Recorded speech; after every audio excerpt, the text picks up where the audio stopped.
एक स्टूडेंट जब तैयारी करना स्टार्ट करता है तो उसके मन में कुछ क्वेश्चंस आते हैं। वो क्वेश्चंस इस तरह से होते हैं कि क्या जो एग्जाम में क्वेश्चन पूछे जाएंगे वो क्वेश्चन क्या इतने टफ हैं जो मेरे से नहीं होंगे। क्या ऐसा है कि एग्जाम को क्लियर कर पाना सिर्फ और सिर्फ कुछ सेलेक्टेड लोगों का ही है? क्या मैं उसमें आ पाऊंगा या नहीं आ पाऊंगे? दूसरा ये भी हो सकता है कि यार क्या एक ही बार पढ़ने से ऐसा हो सकता है कि SSC JE GATE ESC IAS IFS वगैरह सब कुछ सारे लेवल के जो एग्जाम्स हैं स्टेट एई जेई वगैरह जो भी हैं, क्या सब कुछ पॉसिबल है क्लियर कर पाना? क्या ऐसा कोई मेथड है जिसको अगर मुझे फॉलो करूं, जिसको मुझे फॉलो करना चाहिए, जिसके चलते मैं एग्जाम जो है वो एक सिंगल शॉट में ही क्लियर कर लूं? तो क्या एक्चुअली में ऐसा कोई मेथड है? इन्हें फॉलो करना क्या इन्हें फॉलो किया जा सकता है?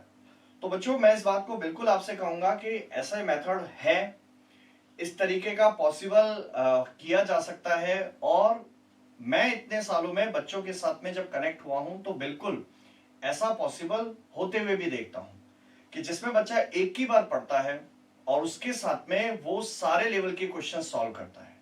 एक ही बार पढ़ता है जिसके बाद में वो हर एग्जाम के अंदर भी क्लियर होता हुआ दिखाई देता है।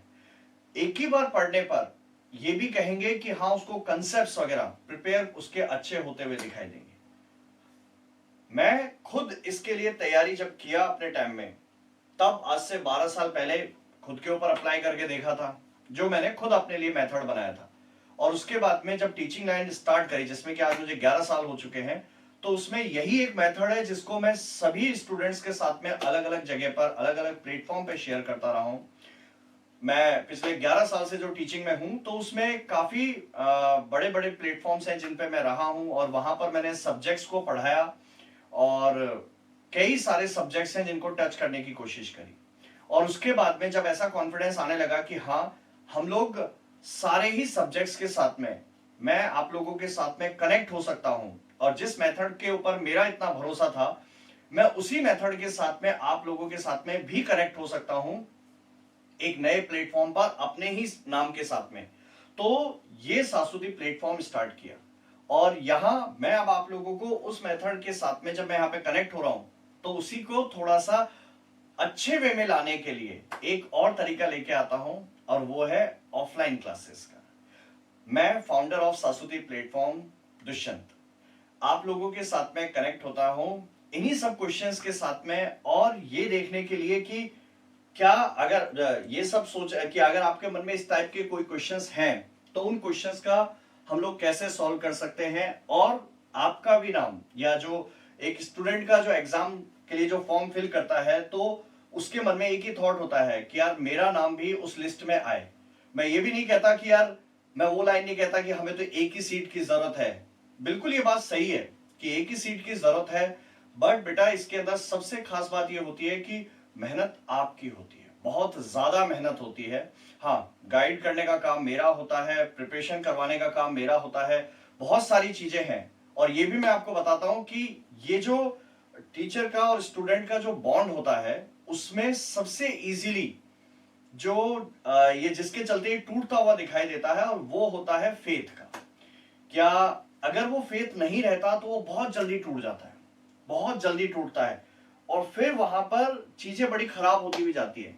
लेकिन हाँ मैंने ये भी देखा है कि जिस बच्चे का फेथ जितना ज्यादा होता है, क्योंकि मेथड्स तो अलग है नहीं, और पहले ट्राई करके देखे फिर अप्लाई करके देखे, और पिछले 2 साल के अंदर अब बोलोगे सर सासुदी प्लेटफॉर्म तो एक ही साल हुआ है तो फिर 2 साल कैसे? लेकिन बात यह है कि शुरुआत जिस दिन इस प्लेटफॉर्म की गई थी उससे पहले से इस नाम को मैं यूज कर चुका था, सासुती वर्ड को, और वहां से इसमें कनेक्ट करना स्टार्ट किए थे बच्चे। और धीरे धीरे करके जब मुझे ऐसा लगा कि हाँ ये टाइम आ चुका है तो मैं बाकी प्लेटफॉर्म से अलग हुआ था।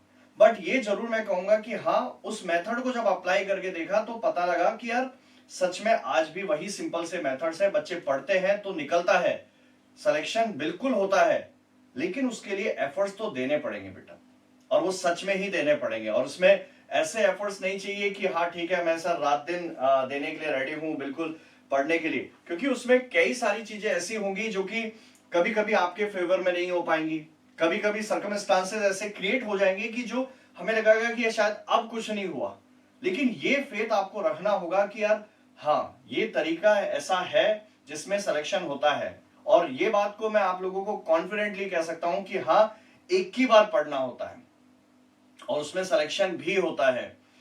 मेरे ही पास में स्टूडेंट्स हैं जिन तरीकों पे मैं खुद चला करता था, वही तरीके उन बच्चों को दिए, गेट में रैंक लेके आए, ईएससी को सिंगल अटेम्प्ट में, फर्स्ट अटेम्प्ट में क्लियर किया, आईएएस के लिए तैयार किया, जिसमें जिस बच्चे को ये डर लगा करता था कि सर जीएस नहीं आता समझ में। ऑफ कोर्स ये बात है, मार्केट में बहुत सारी चीजें हैं, मैं ये नहीं कहता कि सारी चीजें मेरे पास ही अवेलेबल, नहीं, जीएस मेरे पास में था भी नहीं। जीएस तो इस साल है जो कि मैंने चालू करूंगा अपने लिए अपने प्लेटफॉर्म पर, तो नहीं था मेरे पास में जीएस, और आईएएस लेवल का जीएस तो था भी नहीं। लेकिन हाँ, मुझे पता था कि कौन सी चीज कहां अवेलेबल है मार्केट में। यही 11 साल का मेरा एक्सपीरियंस है कि जिसके चलते मुझे पता है कि कौन सी चीज कहां अच्छी है, किस प्लेटफॉर्म पे क्या चीज है जो इजीली मिल जाएगी। और ये इतना अच्छे से फॉलो हुआ है कि जिसके चलते सिंगल अटेम्प्ट के अंदर, फर्स्ट अटेम्प्ट के अंदर आईएएस का प्रीलिम्स भी क्लियर हुआ, मेंस भी क्लियर हुआ, और अब इंटरव्यू लाइंड अप है, कुछ दिनों के अंदर इंटरव्यू है, एंड होपफुली आईएएस का जो इंटरव्यू है वो अगर पॉजिटिव आएगा तो मैं आप लोगों के साथ में जरूर मिलाऊंगा। ऐसा नहीं है कि अगर नहीं आएगा तो नहीं मिलाऊंगा, मिलाऊंगा, और उनसे भी कहलवाऊंगा। उन्होंने ही आईएफएस को भी क्लियर किया, जो कि उससे थोड़ा सा और हायर लेवल का होता है, इनफैक्ट उसकी कट ऑफ भी थोड़ी ज्यादा जाती है प्रीलिम्स में, उसको भी क्लियर किया, और उसमें भी सब्जेक्ट सिविल इंजीनियरिंग के साथ में एक और सब्जेक्ट लिया और उसको विद इन 1 मंथ तैयार किया गया। तो ये सारा सब कुछ पॉसिबल है, बट ये सारी चीजों के लिए आपको टाइम देना होगा। और अभी रिसेंटली हमारे ही प्लेटफॉर्म पे कुछ बच्चों ने, जैसे एसएससी का एग्जाम है वो निकाला, अपने स्टेट पीएससी का एग्जाम है वो निकाला, और आज ही की मैं बात बता रहा हूं जिसमें DSSB का जो कट ऑफ के जितने मार्क्स आए थे उससे भी 10 से 20 मार्क्स ज्यादा ही वो लेके आए। तो उम्मीद है कि शायद उनका ये वाला एग्जाम भी क्लियर हो जाएगा। तो मैं आपको बस ये हिंट दे रहा हूं कि अगर आप बहुत डेडिकेटली मेहनत करते हो तो एग्जाम निकलता है, बट उसके लिए थोड़े एफर्ट्स देने पड़ते हैं और आपको एक फिक्स पैटर्न में फॉलो करना होता है। तो यहां पर ऑनलाइन और ऑफलाइन दो चीजें हैं। तो मैं आप लोगों के साथ में, ऐसा नहीं है कि जब मैं ऑनलाइन में पढ़ाता हूं तो वहां पर अलग हो जाऊंगा और ऑफलाइन के लिए अलग रहूंगा, नहीं, दोनों में पढ़ाने वाला सेम हूं, बताने वाला सेम हूं।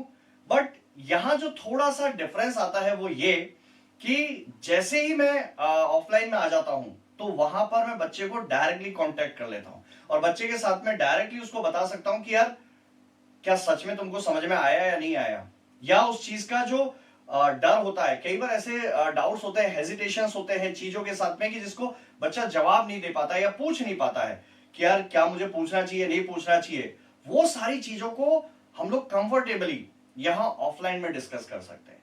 तो मैं ये जरूर कहूंगा, एंड ऑफ कोर्स मैं इस बात को भी कहूंगा कि अपने सासुदी प्लेटफॉर्म पे ऑनलाइन तो है ही सही, ऑफलाइन भी था लास्ट ईयर और अभी भी है, बट ऑफलाइन के अंदर मैं एक चीज को यहाँ पे जरूर मेंशन करना चाहूंगा कि यहाँ पर हम लोग बच्चों के साथ में जब कनेक्ट होते हैं तो वहां पर बहुत सारी चीजें उसकी पर्सनैलिटी ओवरऑल डेवलप होती हुई जाती है, क्योंकि वहां पर उसके अंदर जो जिस तरह के जो डाउट्स है उनको रेक्टिफाई करना मेरा सबसे पहला एम होता है कि वो कंफर्टेबल हो सके, तभी वो अपने डाउट्स वहां पे पूछ पाएंगे।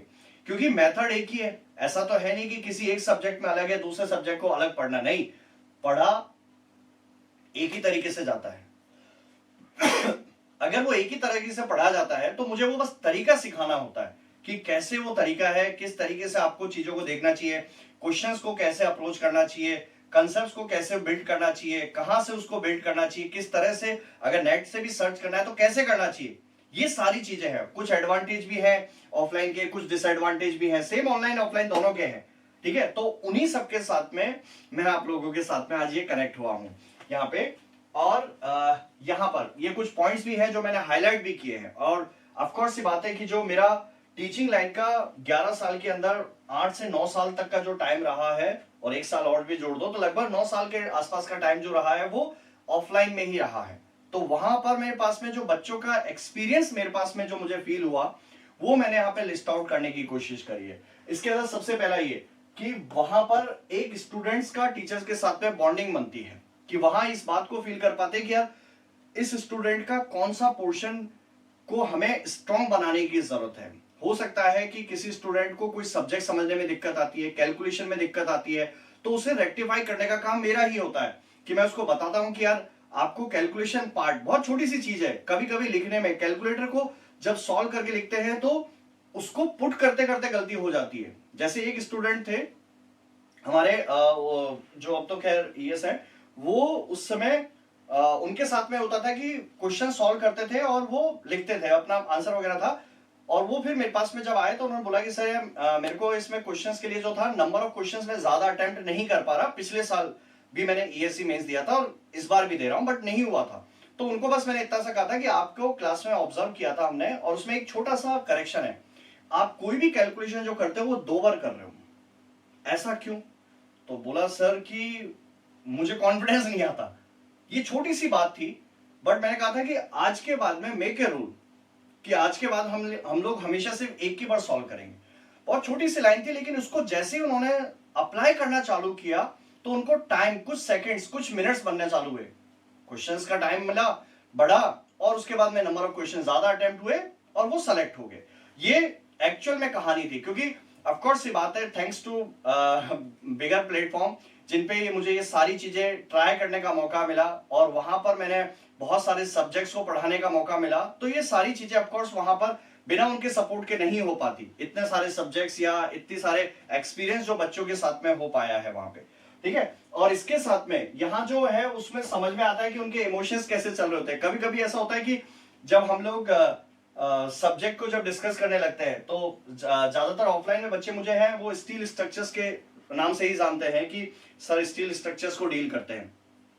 हालांकि जब मैं थ्योरी सब्जेक्ट्स पे भी गया था तो फीडबैक वैसा ही था बट ये था कि स्टील स्ट्रक्चर्स में कहीं ना कहीं पे एक ये रहता था कि सर नहीं आ रहा समझ में, तो मैंने कटप्पा की कहानी लेके आया, मैंने उसमें पानी के साथ में फोर्स को फ्लो करवाने की और उसको फील कराने की कोशिश करी, तो बच्चे को बड़ी आसानी से समझ में आई कि सारी बातें कि यार एक्चुअली में वो फोर्स जा कैसे रहा है। तो उस बात का फील उसको आना या रेडियस ऑफ गायरेशंस के साथ में उसको करेक्ट करना, फिर वही बात जब मैं सॉइल में लेके गया, ओपन चैनल में लेके गया तो वो बड़ा इजी होता हुआ दिखाई दिया। तो वहां उस बच्चे के एक्सप्रेशन के साथ में हम लोग इस बात को डील करते हैं।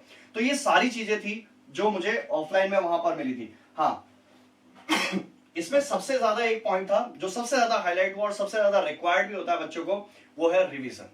रिवीजन थ्रू आउट होता है, स्टार्टिंग में भी एंड में भी। उसके चलते आज भी कई बच्चे जो ऑफिसर्स बने हुए हैं जब वो मिलने आते हैं तो कहते हैं सर पूछ लो, आज भी हमें याद है वो पूरा का पूरा रिवीजन वाला जो आप उस समय क्लास में करवाया करते थे, ठीक है। तो वो भी था और क्लास के एंड में रुक के बच्चों के साथ में गाइडेंस सेशंस भी हम लोग वहां पे कंडक्ट किया करते थे। हाँ क्लास में थोड़ा सा डिसिप्लिन मेंटेन होता है अगर हम ऑफलाइन क्लासेस की बात करते हैं, ठीक है। तो ये सारी चीजें हैं जो हमें मिलती है और खास तौर पे ये भी एक हमें फील होता है कि यहाँ पे कॉम्पिटिटिव एनवायरनमेंट होता है जो कि भाई अगर साथ में किसी एक बच्चे ने क्वेश्चन का आंसर दे दिया तो हमें ये हो जाता है कि यार हमें भी उस क्वेश्चन का आंसर देना चाहिए, ठीक है। तो ये सारी पॉसिबिलिटीज हैं जो कि हमें वहां दिखाई देती है ऑफलाइन क्लासेस के अंदर। हाँ इसके अंदर कुछ चीजें हैं, एक तो घर से दूर आते हैं, तो सबसे पहले तो यही एक ऐसा पॉइंट होता है कि घर से दूर आने पर बच्चे के मन में कभी ना कभी ये चलता रहता है। हालांकि उस चीज को डील करने का काम मेरा होता है कि बच्चे को पूरी तरह से कह रहे हैं नहीं बेटा अभी कुछ दिनों की बात है, मोटिवेट करके मैं रखता हूं जिसके चलते कि बच्चा ये रहता है कि हाँ यार मुझे अभी पढ़ना है और अच्छे तरीके से तैयार होकर अपना सिलेक्शन के साथ में ही जाने की कोशिश करना है, ठीक है। तो एक ये वाली चीज है और थोड़ा सा ये as compare to online expensive भी है, जो ऑफकोर्स ये बात है कि बाहर आके अगर आप रहते हो तो रहना खाना पीना वगैरह सारी चीजें, बट कहते हैं ना कि जब आपने सपना देख लिया है और ड्रीम्स के पीछे जब जा रहे हो तो फिर चीजें जो है उसमें चेंज करना स्टार्ट क्यों नहीं करते हो, क्योंकि जब तक स्टार्ट नहीं करोगे चेंज तब तक हमें खुद उस ड्रीम के उतना नजदीक नहीं आएंगे। तो ये ऑफकोर्स ये बात है कि हमें चेंज करना चाहिए वहां पर और यही सारी चीजें हैं जो कि हम लोग यहाँ ऑफलाइन क्लासेस के साथ में डील करते हैं। ऑनलाइन के अंदर यह है कि जो स्टूडेंट्स जैसे जॉब के साथ में है या कॉलेज गोइंग होते हैं तो उनको टाइम मिल जाता है, फ्लेक्सिबिलिटी रहती है कि आप उस लेक्चर को लाइव भी देख सकते हैं, नहीं तो रिकॉर्डेड तो है ही सही, ठीक है। तो ये एक बहुत बड़ा फायदा है जो उसमें मिलता है। और ऑफ कोर्स ये बात है कि आज के डेट में ऑनलाइन क्योंकि नेट वगैरह बहुत इजी है, इजीली मिल जाता है, तो उसके चलते बड़ा अफोर्डेबल है ये सिस्टम। तो ये भी एक प्लस पॉइंट है इसके अंदर मिलता है, ठीक है। इसमें एक पॉइंट है कि वो मैक्सिमम स्टूडेंट्स जो है वो नोट्स के लिए डिपेंडेंट होते हैं और वो स्टूडेंट्स मैक्सिमम टाइम यही कहते हैं कि सर हमें नोट्स जो है वो दे दिए जाए। जबकि ऑफलाइन में कभी कोई नहीं बोलता। ऑफलाइन में सारे बच्चे खुद नोट्स लिखते हैं, तो उन्हें पता होता है कि वो किस तरह से। इनफैक्ट पता है, एक बात बताता हूँ बेटा, कि हम हमारे जैसे मेरी छोटी बच्ची है, तो मैं उसको भी नीचे, हम लोग जब वो मिट्टी वगैरह है तो उसमें खेलने खिलाते वक्त जिसको एबीसीडी भी अगर मुझे सिखाना था, तो मैंने क्या किया, वहां गए और उसमें उसको फिंगर के साथ में मैंने बोला कि अब इसमें ए लिखो, तो वो ऐसे करके ए को बिगर मतलब बी वगैरह ऐसे लिखवाया, तो उसको वो बहुत इजी आ, उसके बाद में वो इजीली आइडेंटिफाई करते हैं और वो लिख सकते हैं उसको। तो वो बहुत सीधा सिंपल सा है, ये एक सीधी सिंपल सी चीज थी, बट इसको अप्लाई आपको करना चाहिए। तो नोट्स की एक डिपेंडेंसी मैंने देखा है, मैं ये नहीं कहता कि 100% सारे बच्चे ऐसे करते हैं, नहीं, कुछ बच्चे हैं जो मैक्सिमम टाइम इस बात के लेते हैं कि सर हमारे पास में टाइम नहीं है, तो हमें टाइम को बचाने के लिए नोट्स दे दिए जाए, या नोट्स को वो ले लेता है क्योंकि नोट्स इजीली मार्केट में है। जहां बेटा आपको नोट्स मिल जाए, तो ये मान के चलना कि खुद सामने वाले ने आपको मौका दे दिया है कि अब आपके चांसेस थोड़े से वो कम कर दिए गए। हमेशा नोट्स खुद के बनाने चाहिए, हमेशा। बोलोगे सर टाइम नहीं है, अभी तो एग्जाम आ रहा है, तो ऑफकोर्स ये बात है, अभी नहीं है तो अभी तो करो। लेकिन अगर उसके बाद में जब आप तैयारी करने लगोगे, तो भैया मैं तो ये जरूर कहूंगा कि नोट्स तो हमेशा ही बेटा खुद के ही बनाया करो। खुद के ही नोट्स होते हैं जो काम आते हैं उसमें, और वो कई सालों तक याद रहते हैं कि हमने क्या क्या लिखा था वहां पे, क्या वो फील थी जो हमें उसकी जरूरत थी। ठीक है, हाँ, ये इसका सबसे बड़ा फायदा होता है ऑनलाइन का, कि इसमें कंटेंट जो है वो बार बार रिवाइज कर सकते हैं। ऑफलाइन में नहीं होता ये, वहां तो जो बोल दिया सो बोल दिया, उसके बाद में अगले दिन आओगे सारा नया लेक्चर हमको मिलता है। तो ये बहुत बड़ा प्लस पॉइंट है जो कि ऑनलाइन प्लेटफॉर्म पे मिलता है, कि इसमें बार बार हम चाहें तो वो वीडियो देख सकते हैं। बट वो वीडियो की लेंथ इतनी ज्यादा होती है कि उसमें कितना कंटेंट रिवाइज करेंगे। गेट ईएससी का कंटेंट जो होता है 1000-1500 घंटे, 1000-1200 घंटे का होता है, तो 1200 घंटे थोड़ी ना रिवाइज करने बैठोगे, उसमें तो टाइम भी बहुत ज्यादा लग जाएगा। ठीक है, और हाँ, स्क्रीन टाइम वगैरह थोड़ा सा ज्यादा होगा तो आंखें वगैरह, बट वैसे भी बच्चे अगर पढ़ाई के लिए ना सही तो ऐसे रील्स में भी तो टाइम खराब कर ही देते हैं, या फिर वीडियोस वगैरह देखने करने में, तो मतलब ठीक है जा सकता है। लेकिन अगर नहीं भी है, लेकिन हाँ थोड़ा सा ये कह सकते हैं कि ये इशू क्रिएट होता है इसके अंदर।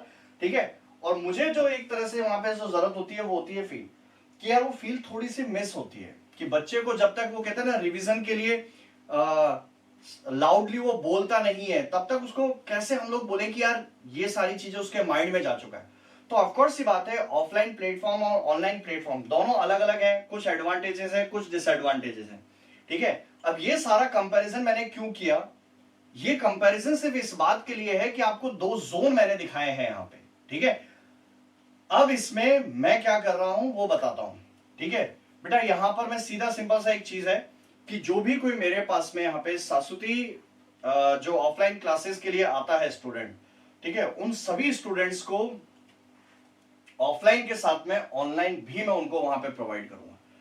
तो उनके पास में चीजें ये भी हो गई कि इनकेस इमरजेंसी अगर वो नहीं देख पा रहे हैं, तो वहां पर वो वाला वीडियो देख सकते हैं। जैसे आज सपोज अगर नहीं आए, ठीक है, तो घर बैठ के उस वीडियो को देख सकते हैं, वो वाला है। और अगर कोई आज का कोई कंसेप्ट ऐसा था जिसमें जरूरत लगती है, क्योंकि जैसे अभी रिसेंटली हुआ था कि हम लोग जब रिटेनिंग वॉल का एक चैप्टर था, रिटेनिंग वॉल का चैप्टर के अंदर जब हम लोग मोहर सर्किल के शिफ्टिंग की बात कर रहे थे, जब एक्टिव से पैसिव साइड में हम जा रहे थे, तब उस समय पूरा सर्किल शिफ्ट हुआ था। और सेम यही लॉजिक हमें shear strength of the soil के टाइम पे जब क्रिटिकल वॉइड रेशियो का डिस्कशन हुआ था, तब भी मैंने कहा था कि इसको बड़े अच्छे से सीखना। तो कहते हैं ना कि ऐसे जो कंसेप्ट होते हैं, तो उसमें ऑनलाइन हमारे लिए बहुत हेल्पफुल होता है, कि वहां पर वो कंटेंट हमें इजीली मिल जाता है। और उसके ऊपर नो डाउट, अभी जैसे गेट पे भी क्वेश्चन आया या कहीं पे भी आप देखोगे क्वेश्चंस वगैरह पूछते हैं, या इंटरव्यू में भी उसके अच्छा खासा डिस्कशन होता है, तो ये सारी चीजें हमें मिलती है। तो ऑनलाइन इन सब चीजों में अच्छा होता है, बट वो कहते हैं ना स्मार्ट वे में इसको यूज करना है। ठीक है, ऐसा नहीं है ना कि भाई ये सबको पता है कि बादाम खाने से दिमाग बढ़ता है, अब ऐसा थोड़ी ना कि रात दिन बस बादाम ही बादाम खाओगे। ठीक है, ऐसा भी नहीं होना चाहिए, वो पेट नहीं बचा पाएगा और फिर हो गया काम उसमें भी। ठीक है, तो ऐसा है कि उसके लिए जितनी जरूरत है उतनी ही क्वांटिटी के साथ में उसको रखने की कोशिश करें। तो मैं ये सजेस्ट जरूर करूंगा कि हमारे पास में दोनों का कॉम्बिनेशन है जो मैं स्टूडेंट्स को यहाँ पे दे रहा हूँ। ठीक है, तो एक सबसे ये पंच लाइन है कि यहाँ पर सोच सकते हो कि शाश्वती प्लेटफॉर्म पे जो भी कोई ऑनलाइन ऑफलाइन का कंटेंट है, वो सभी ऑफलाइन स्टूडेंट्स को इसके अंदर दिया जाएगा। ठीक है, तो वो हम लोग यहाँ पे प्रोवाइड करेंगे, इसके चलते इजीली आपके पास में वो कंटेंट आ जाएगा। ठीक है, नेक्स्ट, अच्छा, इनमें क्या क्या चीजें हैं जो कि हम लोग कवर कर रहे हैं ऑफलाइन क्लासेस के अंदर। ठीक है, तो इसके अंदर बेसिकली जो कंसेप्ट्स हैं वो इस लेवल के इसमें प्रिपेयर किए गए हैं कि जिसके चलते गेट, ईएससी, एसएससी, जेई या फिर आप कन्वेंशनल के लिए सोच सकते हो। तो जो मैंने अभी कहा कि यार अगर मैं आपसे कह रहा हूं कि हमारे कुछ स्टूडेंट्स ने रिसेंटली, मैं अगर पुरानी बात बताता तो लगते सर 2-5 साल पुरानी बात है, मैं तो रिसेंट बात बता रहा हूं जो अभी करंटली दे रहे हैं इंटरव्यूज, मैं उनकी बात बता रहा हूं कि वो यहां तक का कंटेंट है जिसको वो प्रिपेयर करवा के दिया गया उनको। ठीक है, ऑफ कोर्स उसमें टाइम लगता है, ऐसा नहीं है, बट अगर किसी का एम जिस लेवल का हो उसमें आपको उसके लिए तैयार किया जाएगा। ठीक है, तो ये सारी चीजें चाहे ऑब्जेक्टिव हो या कन्वेंशनल हो, सेपरेट बैच लॉन्च करना वो प्रैक्टिकली मेरे लिए पॉसिबल नहीं था। एक ही बैच है अपना, वन फॉर ऑल, उसी के अंदर सब चीजें। यहां पिछले साल हम लोगों ने नॉन टेक के लिए इंट्रोड्यूस नहीं कर पाए थे, ये थोड़ा सा था हमारे लिए डिफरेंस कि नॉन टेक को हम लोग नहीं लेके आए थे। इस बार यहाँ सासुदी प्लेटफॉर्म पर हम लोग बच्चों को नॉन टेक भी यहाँ पे दे रहे हैं। नॉन टेक के अंदर गेट एंड ईएससी का जो कंटेंट है उसमें रीजनिंग, एप्टीट्यूड, मैथमेटिक्स, ये 3 तो पहले भी कवर किया था। हाँ, इस बार जीके के और जीएस के लिए वो भी हम लोग यहाँ पे इंक्लूड कर रहे हैं। तो जैसे टाइम आएगा तो उनको हम लोग वहां पर आपको एक्स्ट्रा क्लासेस के साथ में या क्लासेस का उनको स्लॉट दे दिया जाएगा और उसके साथ हम लोग उसको कवर करेंगे। तो ऑफकोर्स इस बार नॉन टेक है गेट एंड ईएससी के लिए, वो भी अपने इस प्लेटफॉर्म पर हम लोग कवर अप करके देंगे आपको। ठीक है, अच्छा यहाँ आपका ये जो जर्नी है पूरा, ठीक है, उस प्रिपरेशन जर्नी के अंदर सासुदी प्लेटफॉर्म को क्यों आपको सेलेक्ट करना चाहिए, क्या उसके पीछे का रीजन है। ठीक है, और आप में से जो स्टूडेंट्स या जितनों को नहीं पता है, मैं अपना एक छोटा सा इंट्रोडक्शन यहां पर आपको देता हूं और उस चीज को मैं आपको बताता हूं कि क्यों ये सब चीजें हम लोग प्रिडिक्ट कर पाए या पता कर पाए। उसका एक रीजन रहा था। देखो, हमने कॉलेज तो खैर ठीक है, मैं ये तो नहीं कहूंगा क्योंकि कॉलेज में तो ठीक है, एक कहते हैं ना बैक बेंचर्स रहे हैं, बिल्कुल एक्सेप्ट करता हूं मैं। और वहां से निकलने के बाद में जो टाइम था वो था मैकॉन लिमिटेड। वो एक ऐसा टाइम था मेरा कि जहां पर चीजों को सीखने का मौका मिला था, डिजाइन को सीखने का मौका मिला था। और वो एक ऐसा पीएसयू में जब काम किया तो वहां पे स्टील डिजाइनिंग में इतनी सारी चीजें हमने सीखी और वहां पर ही इनफैक्ट अपने इस सासुदी प्लेटफॉर्म का नाम भी मेरे को वहीं से मिला है। वहां पे बहुत इजीली, बहुत कम टाइम में इस बात को समझ में आ गया था कि कोई भी स्ट्रक्चर या कोई भी चीज हम लोग जब करते हैं जिंदगी में तो सबसे पहले देखते हैं कि यार क्या ये सही है या नहीं। ठीक है, जैसे अगर स्ट्रक्चर्स के पॉइंट ऑफ व्यू से बोलेंगे तो सेफ होना चाहिए, घर के कंटेक्स्ट में बोलेंगे तो यार ये हमारे घर के लिए सही है या नहीं, और उसके बाद में देखेंगे कि कम से कम हमारे लिए वो पैसे में आना चाहिए। ठीक है, सेम चीज के अगर 2 जगह पैसे अलग अलग मिल रहे हैं तो हम कहेंगे यार भाई कि कम पैसे में ले लो, क्यों एक्स्ट्रा पैसा देना है। और तीसरा हो गया कि वो एक बार जो रूल बना दिया वो हमेशा के लिए वैलिड होगा, फिर उस चीज के लिए वो रूल हमेशा के लिए वैलिड है। और इन्हीं तीनों को जब क्लब करते हैं तो सबसे पहले आ गया टिकाऊ। ठीक है, फिर होएगा इसके अंदर जिसको हम लोग बोले सस्ता, और एक हो गया सुंदर। तो ये तीनों को जब हम लोग क्लब करें तो सस्ता, सुंदर, टिकाऊ, और उन्हीं से क्लब करके ये प्लेटफॉर्म का नाम है सासुदी। ठीक है, और इसके अंदर वो जो मेथड्स वगैरह जितने भी मेरे थे या जितने भी मैं डिजाइनर के पॉइंट ऑफ व्यू से सोचता था, वहां पे जितनी चीजें हमने देखी, थैंक्स टू माय गुरु जिन्होंने मेरे को ये सब चीजें सिखाई, और उसके चलते वहां पर स्टील के स्ट्रक्चर्स वहां पे बनाए थे। और उसके बाद में जब वहां चीजें इंप्लीमेंट करने लगे तो बहुत इजीली समझ में आया था कि यार किसी भी चीज को अगर हमें पढ़ना है तो उसको 2 कंटेक्स्ट हो सकते हैं, या तो आप ऐसे प्रोफेसर की तरह से पढ़ोगे, ठीक है, या फिर एक उसके डिजाइनर की तरह से पढ़ोगे। तो बोलोगे सर प्रोफेसर, डिजाइनर तो बहुत बड़े बड़े वर्ड हो गए, हम तो सीधा एग्जाम ही तो दे रहे हैं। इसमें आप इस तरह से सोचना कि अगर आप फॉर एग्जांपल जैसे आप स्टील पढ़ रहे हो, आरसीसी पढ़ रहे हो, सॉइल पढ़ रहे हो, या हाई ट्रांसपोर्टेशन इंजीनियरिंग पढ़ रहे हो, ठीक है, तो ये सारे सब्जेक्ट अपने आप में है क्या, इनके अंदर कहीं ना कहीं पे हम लोग वहां पे डिजाइन ही तो कर रहे हैं। और जब चीज डिजाइनिंग की आती है तो डिजाइनिंग में आपको ये बात सोचना होता है कि यार किसी भी चीज को लिखने से पहले क्या वो लॉजिक होता है, क्या वो तरीका होता है, क्यों कोड ने उसको ऐसा एक्सेप्ट किया, क्या उसके पीछे के रीजंस हो सकते हैं। तो वो सब चीजें जब क्लियर होने लगती है तो बड़ा सीधा सिंपल सा लगता है। ठीक है, फॉर एग्जाम्पल जैसे मैं अगर कहूं आरसीसी में क्लियर कवर की बात करें तो क्लियर कवर का मेन पर्पस क्या होता है। ठीक है, सिर्फ इतना सा पर्पस होता है कि कोई भी मॉइस्चर जो है वो उस रीइंफोर्समेंट तक ना पहुंचे। अगर वो ऐसा नहीं पहुंचेगा तो उसके चलते वो बॉन्ड की जो लाइफ है हमें ज्यादा मिल जाएगी। अब सीधा सिंपल सा सोचे तो हम लोग 3 लोकेशन है, बीम, कॉलम और फाउंडेशन, तीनों में क्लियर कवर का जो डायमेंशंस है वो हमको अलग अलग मिलेगा। क्यों? आईएस 456 कहता तो है, लेकिन क्यों? रीजन, सबसे ज्यादा पानी आने के चांसेस सॉइल में, अर्थ में, वहां पे जमीन पे, भाई सारी जगह का पानी बह के जमीन पे तो आएगा, तो सबसे ज्यादा पानी वहां आता है, इसके चलते वहां पे सबसे ज्यादा क्लियर कवर देना हो। अब ये कितना सिंपल सा लॉजिक है। अब हमारा काम क्या है, हमें बस वैल्यूज याद करनी है, ठीक है। तो इसी तरह से हम लोगों को वो चीजें हैं जिसको उसको इंप्लीमेंट करना होगा, वो सोचना होता है कि कैसे उसको हम लोग अप्लाई करते हैं। तो ये जो थॉट है वो हमें डिजाइनिंग के कंटेक्स्ट से आता है। और दूसरा ये है, ये एज पर द कोड है, कोड में लिखा हुआ है, ये 3 वैल्यूज हैं, रट लेना, ठीक है। तो 2 तरीके हैं मेरे पास में, तो मुझे लगता है पहला तरीका आसान, क्योंकि टीचिंग का मतलब सिर्फ यही नहीं होता कि मैं आपको चीजें जो लिखी हुई है वो एज इट इज बता दूं। ऐसा काम तो तोते भी कर लेते हैं, उनको एक बार चीज रटा दो, वो रात दिन बस वही बोलते रहेंगे, पूरे टाइम वही बोलते रहेंगे, उनसे कुछ भी पूछ लो ये क्यों होगा, गायब। और इसकी मैं झलक दिखाने के लिए यहां मेरी एक कंसेप्ट सीरीज है जो चल रही है, कंसेप्ट पाथ सीरीज है जो मेरी चल रही है, उसमें मैं आपको ये फील दिलाता हूं कि कोई भी चीज के आने के पीछे का लॉजिक क्या है। तो आपको वहां बस एक बात अगर आपको समझ में आई कि यार कंसेप्ट बिल्ड कैसे होते हैं, तो आपको ये चीजों को फिर हर किसी सब्जेक्ट के अंदर इंप्लीमेंट करना बहुत आसान होगा। और यही सारे तरीके हैं जिसके साथ में मैं सारे सब्जेक्ट डील करता हूं, ठीक है।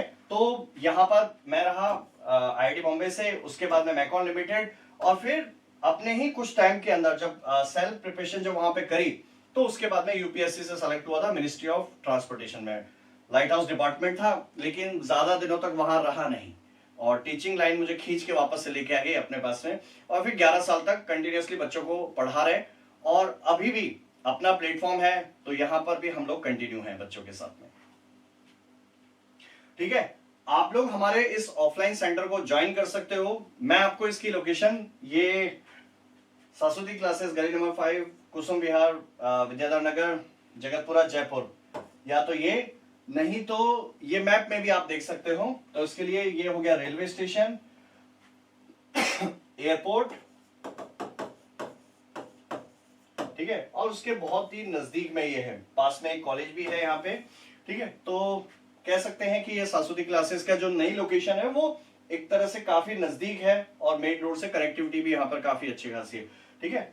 और हाँ, इसमें हमारे लिए जो ऑनलाइन ऑफलाइन दोनों तरीके से कनेक्ट हो सकते हैं। ऑफलाइन के लिए बता दिया कि किस तरह से कनेक्ट होना है, ऑफलाइन के लिए जो ऑनलाइन के लिए जो कनेक्ट होना है, तो उसके लिए गूगल प्ले स्टोर से आप ये ऐप को डाउनलोड कर सकते हो, सरस्वती ऐप है, ठीक है। Live classes, test series, quality content, और इसके बाद में हम iOS पे भी अवेलेबल हैं, यहां पर भी आप हमारे साथ में कनेक्ट हो सकते हो, और साथ में वेबसाइट के लिए भी है। इसकी सारी इंफॉर्मेशन जो वेबसाइट में, प्लस आपको iOS के लिए जो इंफॉर्मेशन चाहिए, डिस्क्रिप्शन में पूरी इंफॉर्मेशन दी है कि कैसे आपको वहां पे पहुंचना होगा। तो आप दोनों जगह पे हमारे साथ में कनेक्ट हो सकते हो, ठीक है।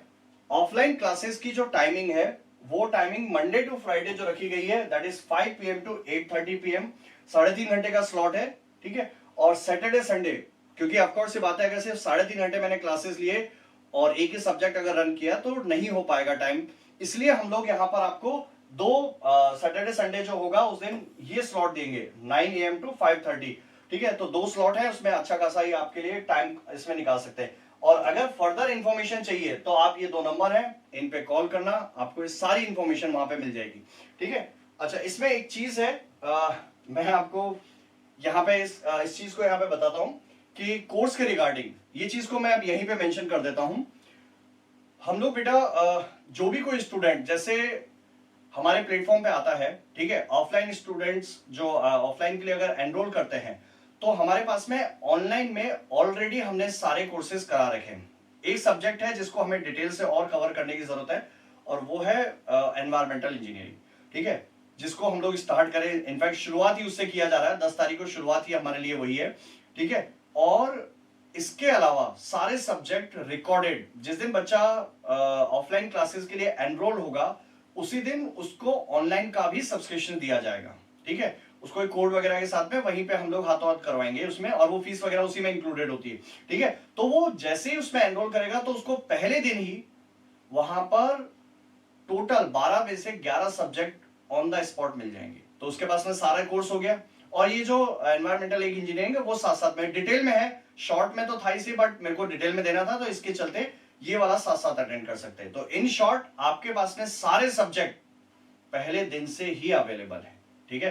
तो आपको सब्जेक्ट के लिए कोई डाउट नहीं रहेगा कि हमारे पास में सब्जेक्ट कब होंगे कब नहीं है, सारे सब्जेक्ट आपके पास में पहले ही है, क्योंकि बीच बीच में ये क्यों दिया जा रहा है उसके पीछे का रीजन है, क्योंकि through out the year exams अलग अलग स्टेट में कभी भी आ सकते हैं। तो हम ये नहीं चाहते कि आप हमारा टाइम का वेट कीजिए कि कब कैसे कहाँ आएंगे, किस तरह से हमें वहां पे अपने कंटेंट को कवर करना है। तो उसके लिए मेरा ये रहेगा कि आपके पास में भाई जो सब्जेक्ट्स हमने पढ़ा रखे हैं सारे ही पढ़ा रखे हैं, तो वो सारे सब्जेक्ट के सारे रिकॉर्डेड वीडियोस हैं जो आपको दिए गए हैं, आप उसमें देख सकते हैं।